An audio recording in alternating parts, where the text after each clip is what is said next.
Et si l'Atlantide, ce continent légendaire qui hante notre imagination, n'était qu'un fragment d'une histoire bien plus vaste, bien plus ancienne, et si d'autres mondes, tout aussi grandioses, avaient sombré avant elle? On a tous entendu parler de l'Atlantide, de sa technologie avancée, de sa chute brutale.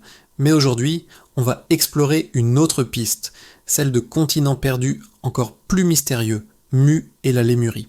Contrairement à l'Atlantide, mentionnée par Platon, Mu et la Lémurie émergent de théories plus récentes, au XIXe siècle. Elles ne sortent pas de textes antiques, mais de l'imagination de chercheurs et de mystiques qui tentaient d'expliquer d'étranges similitudes entre des civilisations très éloignées.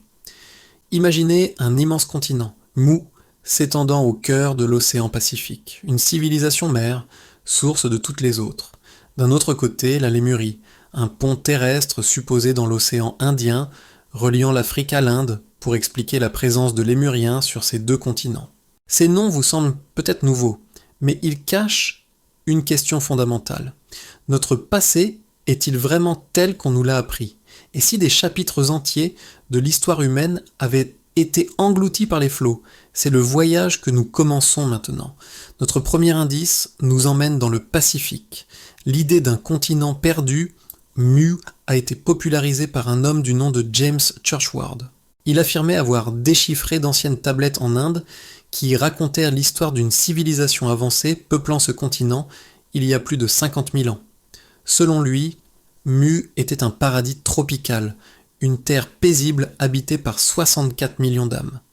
Il décrivait une société très évoluée qui aurait colonisé le monde entier.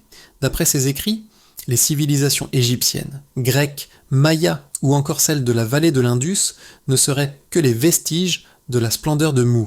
Pour Churchward, des symboles comme la croix gammée, qu'on retrouve dans de nombreuses cultures anciennes, seraient la preuve de cette origine commune. Il voyait dans les statues de l'île de Pâques, les pyramides d'Égypte et les temples mayas une signature architecturale identique, un héritage direct de ce continent oublié. Mu aurait finalement été anéanti par un cataclysme volcanique, des poches de gaz souterraines qui auraient explosé, faisant sombrer la terre promise sous les vagues du Pacifique. Une histoire fascinante, mais qui repose entièrement sur des tablettes que personne d'autre n'a jamais vues. Maintenant, changeons d'océan et dirigeons-nous vers l'océan Indien. Voici notre deuxième indice, la Lémurie. À l'origine, cette théorie n'a rien de mystique. Elle est purement scientifique, ou du moins, elle l'était au XIXe siècle. Des zoologistes comme Philip Sclater étaient perplexes. Comment expliquer la présence de fossiles de lémuriens, ces petits primates, à la fois à Madagascar et en Inde, mais nulle part entre les deux? La théorie de la tectonique des plaques n'existait pas encore. On ne savait pas que les continents dérivaient, se rapprochaient et s'éloignaient. L'idée d'une terre reliant l'Afrique et l'Asie paraissait donc une explication plausible. Mais très vite, cette hypothèse scientifique a été récupérée par les courants ésotériques. Des figures comme Helena Blavatsky, fondatrice de la théosophie, ont transformé la Lémurie. Ce n'était plus un simple pont terrestre pour des animaux, mais le berceau d'une des racines de l'humanité, des êtres gigantesques, presque éthérés, qui auraient vécu il y a des millions d'années. La Lémurie est ainsi passée du domaine de la science à celui du mythe. Notre troisième et dernier indice est peut-être le plus troublant.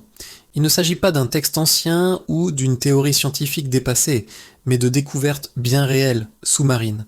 Je parle de la structure de Yonaguni, au large du Japon. En 1986, un plongeur découvre une formation rocheuse monumentale, qui ressemble étrangement à une pyramide à degrés, avec des terrasses, des escaliers, des angles droits. Pour certains, comme le professeur Masaaki Kimura, il ne fait aucun doute qu'il s'agit d'une structure artificielle, une cité engloutie qui pourrait être une preuve de l'existence de Mu. Les dimensions sont colossales. On parle d'un monument de 150 mètres de long sur 40 de large. De l'autre côté du globe, dans les Caraïbes, on évoque la route de Bimini, une formation de pierres rectangulaires qui semble être une chaussée pavée sous-marine. Pour les partisans de l'Atlantide, c'est une preuve évidente. Pour les sceptiques, de simples formations rocheuses naturelles. Ces découvertes nourrissent le débat. La nature peut-elle créer des formes aussi géométriques, ou sommes-nous face aux vestiges silencieux de mondes que nous pensions n'exister que dans les légendes? Alors, démêlons un peu tout ça. Qu'est-ce qui est prouvé et qu'est-ce qui relève de la pure spéculation? Scientifiquement, l'existence de Mu et de la Lémurie en tant que grand continent habité est aujourd'hui totalement écartée. La théorie de la tectonique des plaques a prouvé que les continents bougent, rendant l'idée de ponts terrestres comme la Lémurie obsolète pour expliquer la répartition des espèces. Les analyses géologiques des fonds marins du Pacifique et de l'océan Indien n'ont révélé aucune trace d'un continent récemment englouti. La croûte océanique est fondamentalement différente de la croûte continentale. Un continent ne peut pas simplement couler.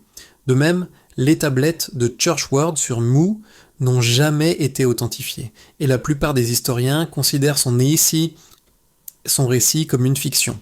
Quant aux structures, comme Yonaguni, le débat reste ouvert. La majorité des géologues marins penchent pour une formation naturelle, expliquant que le grès peut se fracturer de manière très rectiligne. Mais le doute persiste, et c'est ce doute qui continue d'alimenter le mystère. Mais attendez, et si nous posions la mauvaise question depuis le début? Et si le vrai sujet n'était pas de savoir si ces continents ont réellement existé?